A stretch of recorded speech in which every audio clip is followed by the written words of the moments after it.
네, 오늘 제가 준비한 하나님의 말씀은 갈라디아서 1장 1절에서 10절입니다. 제목은 어제 보내드렸다시피 왜곡하고 교란하는 자들입니다. 왜곡하고 교란하는 자들입니다. 오늘 갈라디아서를 통해서 이제 말씀을 전하는데 1절부터 10절까지의 내용을 조금씩 묶어서 나눠보길 원합니다. 일단 그 갈라디아서의 갈라디아의 배경을 조금 살펴보자면 갈라디아라고 불린 이유가 있습니다. 기원전 한 270년경에 유럽 쪽에 이제 멀리 있던 켈트족이라 불리는 갈라디아인들이 갈라디아로 와서 이민을 와서 정착해서 이제 시작한 곳이 이제 갈라디아로 불리기 시작했습니다. 이곳이 지금으로 보면 그 터키가 이제 티르키예죠. 그 티르키예의 중부 내륙 지역 깊숙한 곳에 위치해 있습니다. 그런데 이제 멀리서 켈트족이란 사람들이 갈라디아에서 와서 이제 정착하면서 살았고, 그 다음에 로마의 속주가 된 후에도 그곳 사람들은 자신의 문화와 언어를 지키며 살았습니다. 쉽게 말씀드리면 원래 그 땅의 사람들이 아니라 외부 사람들이 들어와서 자리 잡은 지역이라고 보는 것입니다. 갈라디아가. 이 갈라디아는 그 로마의 속주인 곳을 제외하면 크기가 한 대한민국의 한 3분의 1 정도 되는 크기입니다. 거기서 이제 바울이 들어가서 이제 교회를 세우는데 비시디아, 안디옥, 이고니온, 우리 신학생들은 들어봤을 거예요. 루스드라, 더베, 이 도시들이 바로 이 갈라디아 교회들입니다. 그 바울의 이제 첫 번째 선교 때 세워진 교회들이고, 그곳의 사람들은 거의 대부분이 이방인 출신들이었습니다. 한마디로 이제 하나님을 모르고 살았던 사람들이지만 바울을 통해서 복음을 듣고 교회가 된 곳입니다. 그런데 이 갈라디아 교회들이 문제가 생기기 시작합니다. 바울이 이제 선교여행 갔다가 이제 떠나자마자 교회를 혼란스럽게 했기 때문입니다. 그 교회를 혼란스럽게 했던 사람들이 유대주의자들인데, 그 사람들이 이제 기존의 교리의 틀을 깹니다. 오직 믿음이 아니라 믿음만으로는 부족하다. 예수님 믿기만 하면 그것으로는 부족하다. 하나님의 백성이 되려면 율법을 지켜야 된다. 또 할례를 받아야 된다. 이렇게 혼란을 시켰습니다. 그래서 이제 혼란에 빠지게 된 것이죠. 이것 때문에 이제 사람들이 이제 미혹되기 시작하는 거예요. 이제 믿음만으로는 부족하고 행위가 있어야 하나님의 자녀가 된다는 것이 사실 사람의 귀로 듣기에는 되게 경건한 것처럼 보였기 때문에 사람들이 많이 미혹이 됐습니다. 지금 우리 기독교의 모습과 좀 비슷한 면이 없지 않아 있습니다. 어떤 교단은 믿음만으로 구원받는다 라고 잘 전하는 반면에 어떤 교단은 이제 믿음만으로 구원받긴 하지만 그것을 유지하려면 행위가 있어야 된다 라고 가르칩니다. 이 두 가지 교리가 사실 지금 2000년이 지난 후에도 아직도 논쟁 중입니다. 그런데 바울은 단호하게 얘기합니다. 경노하면서 심각하게 경고합니다. 예수님이 전한 교리, 그 교리를 벗어난 것을 전하면 저주를 받는다 라고 얘기합니다. 여기서 우리 한 가지 교훈을 얻을 수 있습니다.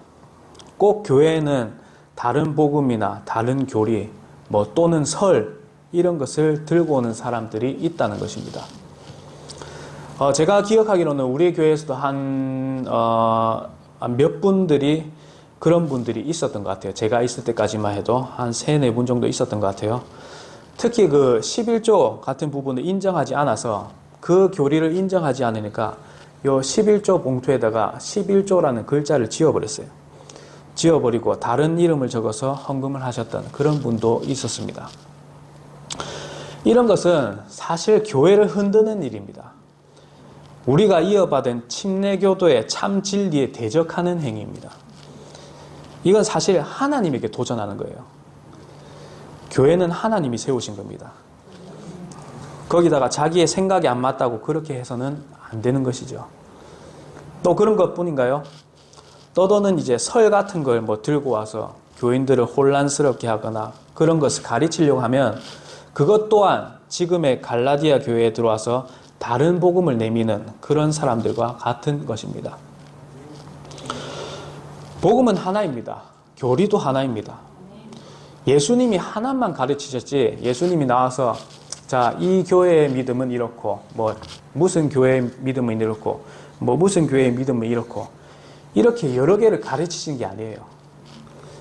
아무리 설득력 있는 말을 들을지라도 우리는 흔들려서는 안 됩니다. 딱 중심을 잡아야 됩니다.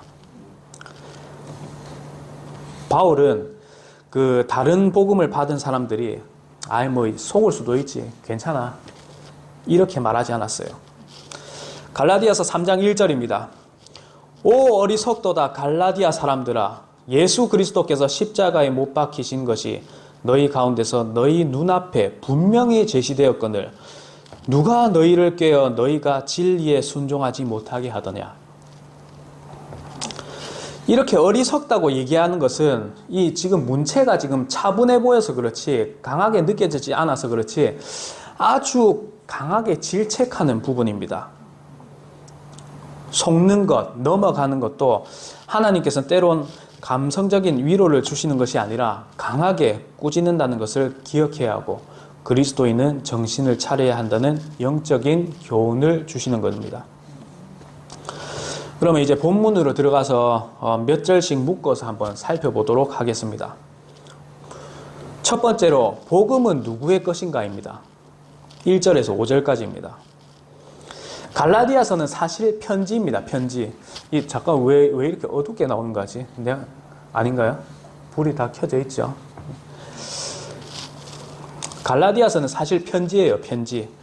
다들 편지 써보셨나요? 수연자매 편지 써봤나요? 연애 편지? 안 써봤다고 써봤을 것 같은데. 우리가 편지를 쓰면 맨 첫 줄에 뭐라고 적죠? 네. to 누구누구 누구에게 막 이렇게 적죠. 근데 갈라디아서에 보면 지금 좀 다르죠.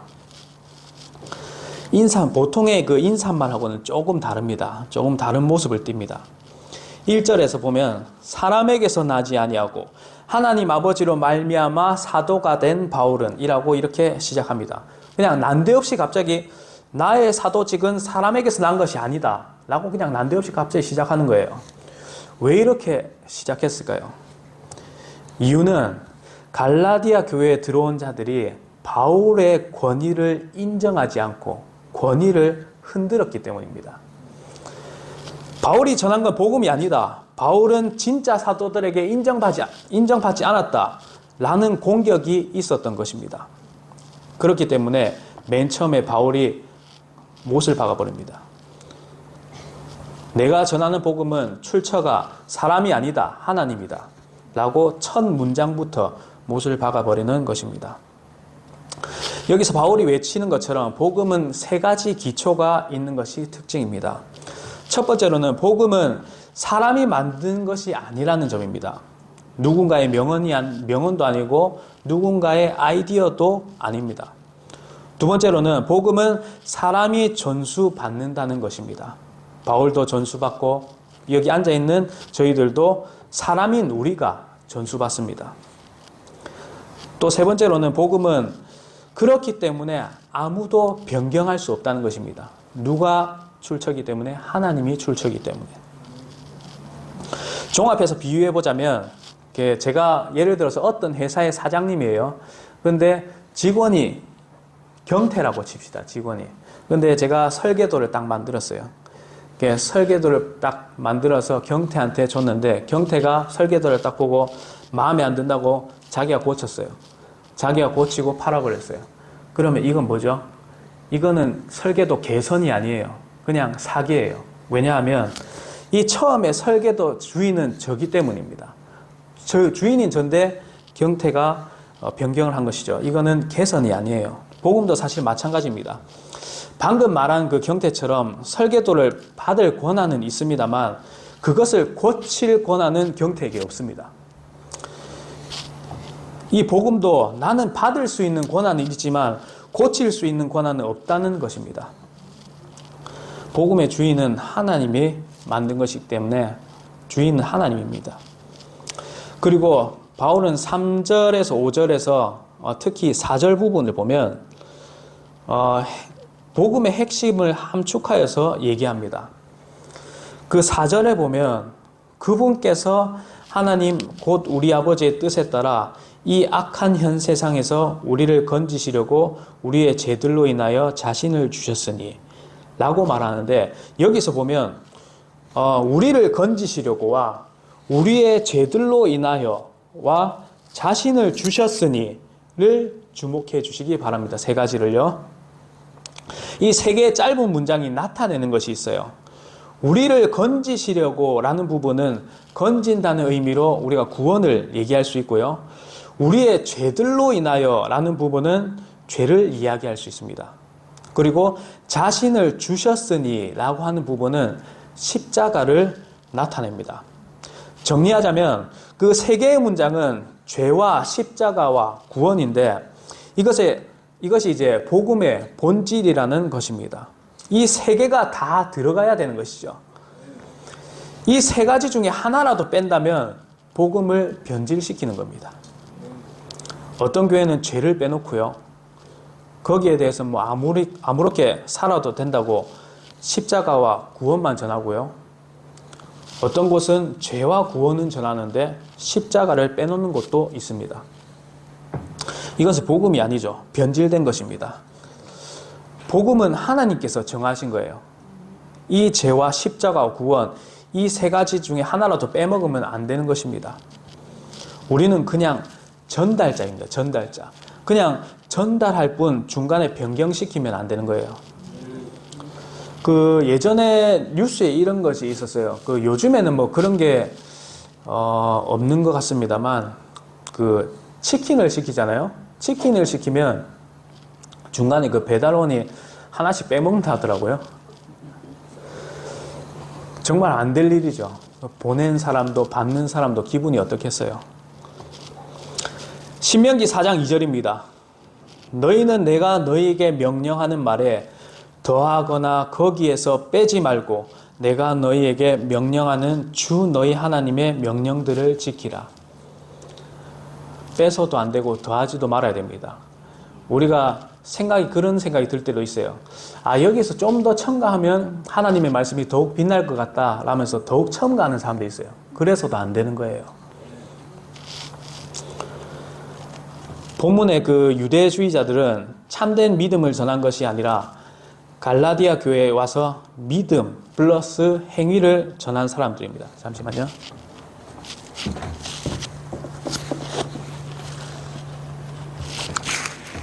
죄송합니다.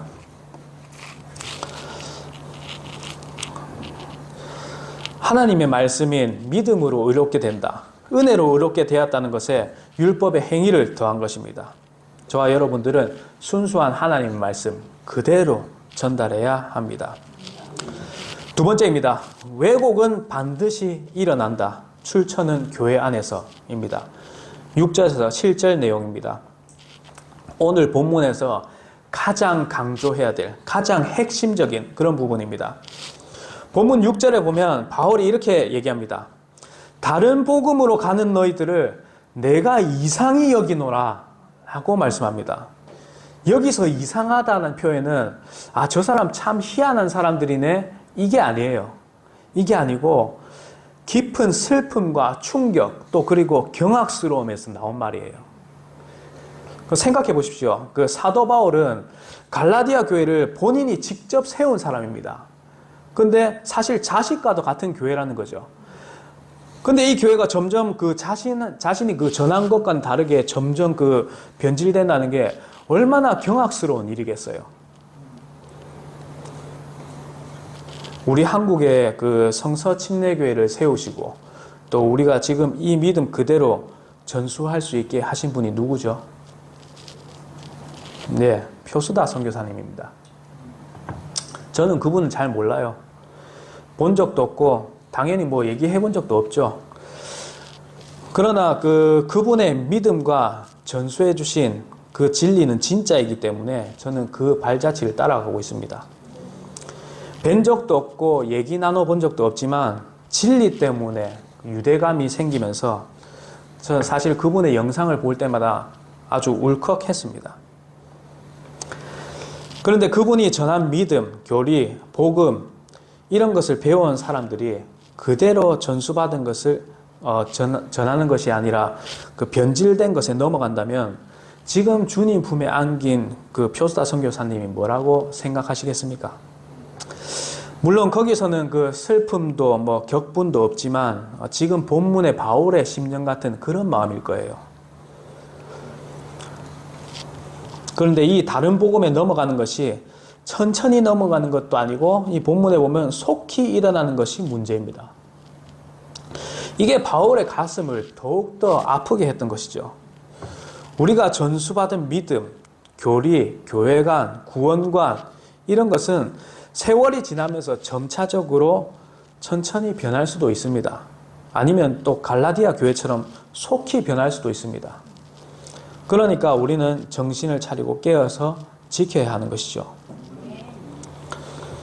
그리고 바울이 7절에서 중요한 말을 이어서 합니다. 첫 번째로 너희가 받는 것은 다른 참복음이 아니다 라는 것입니다.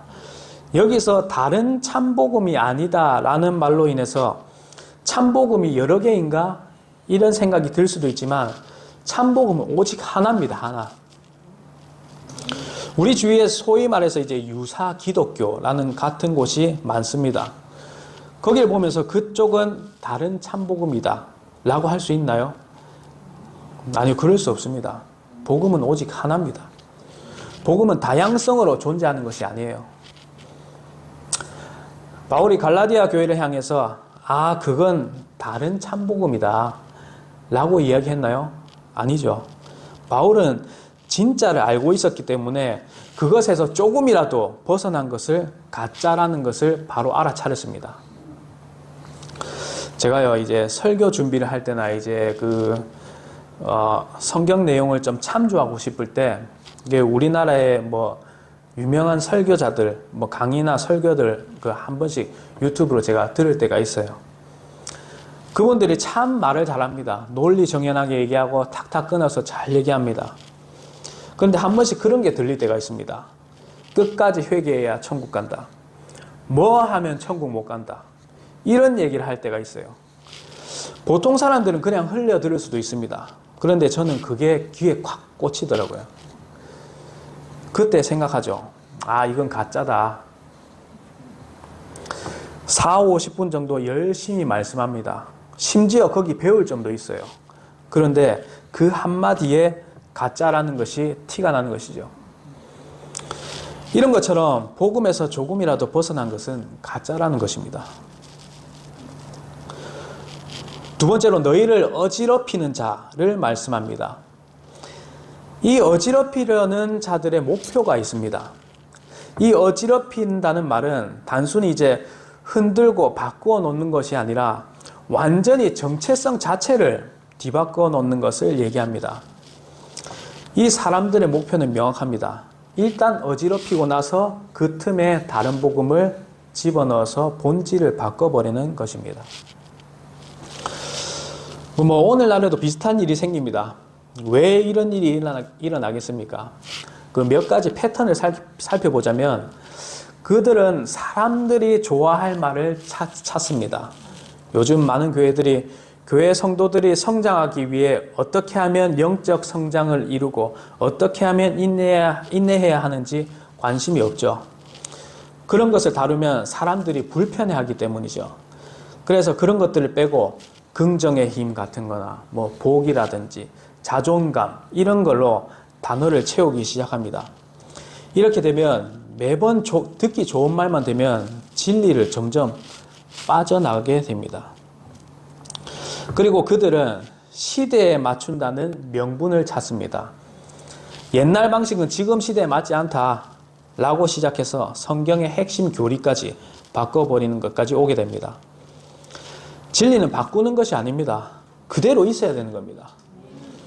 우리 다시 오시는 예수님 한번 생각해 봅시다. 예수님 다시 오실 때 어떻게 오신다고 했죠?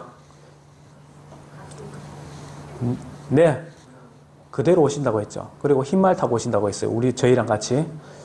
근데 예수님이 이 시대에는 흰말이 어울리지 않다. 고급 세단을 타고 와야지. 어울려요? 말씀 그대로 오시는 거예요. 진리 자체는 시대에 따라서 변하는 것이 안 되는 것입니다. 일부는 분별하되 문자적으로 그대로 해석해야 됩니다.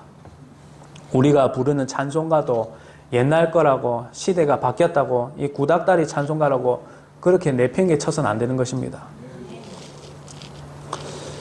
그리고 그들은 결과와 효과로 진리를 판단하기 때문입니다. 사람들은 눈에 보이는 것으로만 판단할 때가 너무 많습니다. 사람들이 많이 모였다. 여기는 유명한 곳이다. 이런 결과를 보고 이것이 옳다고 판단을 합니다. 그런데 바울이 뭐라고 합니까? 지금 1절과 6절, 7절의 말씀처럼 그 출처하고 그 내용을 보고 판단해라고 합니다. 그리고 바울은 겉모습을 판단하는 것을 강하게 비판합니다. 고린도후서 10장 7절에 너희는 겉모습대로 사물을 보느냐라고 이렇게 바울이 얘기합니다. 이처럼 진리는 외적 조건인 교인 숫자, 예배당의 규모 이런 것을 보는 것이 아니라 정말 그리스도의 것인가, 진짜 복음 안에 있는 것인가 그런 것을 봐야 합니다. 사랑하는 성도 여러분, 복음을 바꾸는 것은 밖에서 오지 않습니다. 교회라는 것에서 나옵니다. 저 사람도 예수님 믿으니까 괜찮아. 이렇게 쉽게 넘겨질 게 아닙니다. 우리가 다른 교단 이런 데하고 교제 안 하는 이유가 뭐예요? 그 사람들이 나빠서요? 그 사람들 훌륭한 사람들 무지 많습니다. 저희보다 훌륭한 사람들 무지 많아요. 다른 것을 전하기 때문에 우리가 같이 할 수 없는 것입니다. 우리가 그런 사람들을 향해 비난의 화살을 쏘고 비판해야 될 필요는 없지만 이 사람들과 나와 같이 예수님 믿으니까 괜찮아 하면서 교제한다면 그게 영적 교제가 될까요? 전혀 안 됩니다. 가족 관계가 있다든지 일 때문에 관계 있는 것은 어쩔 수 없는 부분이지만 그렇지 않고서는 영적 교제가 되는 게 아니에요. 만약에 그렇게 한다고 칩시다. 그러면 어느 쪽 교단에 속한 사람들은 방언한답시고 랄랄랄라 하실 거이고 또 어느 쪽 교단 쪽에는 꿈에서 예수님을 봤는데 어떻게 나한테 얘기하더라 이렇게 얘기할 거고 또 어떤 쪽에서는 열심히 노력해야 천국 간다 이런 얘기 할 거고 그런데 같이 있으면 그 자신의 침례교도의 정체성의 혼란만 일어날 뿐입니다. 자신도 모르게 다른 사람의 믿음을 인정하게 되는 그런 꼴이에요. 더 나아가서 사도 바울이 지금 그 앞에 있다면 네가 거기에 나아가는 것을 내가 이상히 여기노라 라는 소리를 들을 겁니다. 한마디로 혼나는 것이죠. 그래서 우리는 세 번째입니다. 그래서 무엇을 조심해야 할까요? 8절에서 10절입니다. 바울은 이제 솔루션을 내어주려 합니다. 마지막 8, 9절에는 신약 성경의 전체를 통틀어서 강력한 경고 하나를 던져줍니다.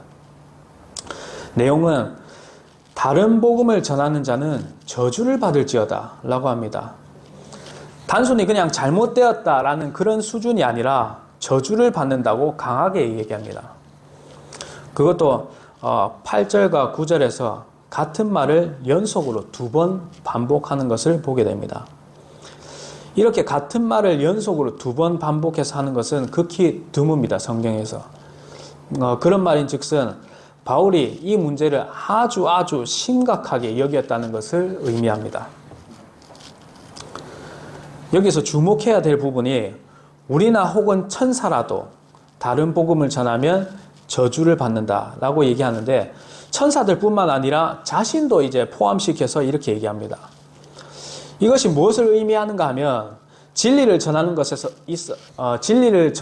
있어서는 사람의 신분이나 권위가 그 가르침이 진리인지 보장해주지 않는다는 것입니다.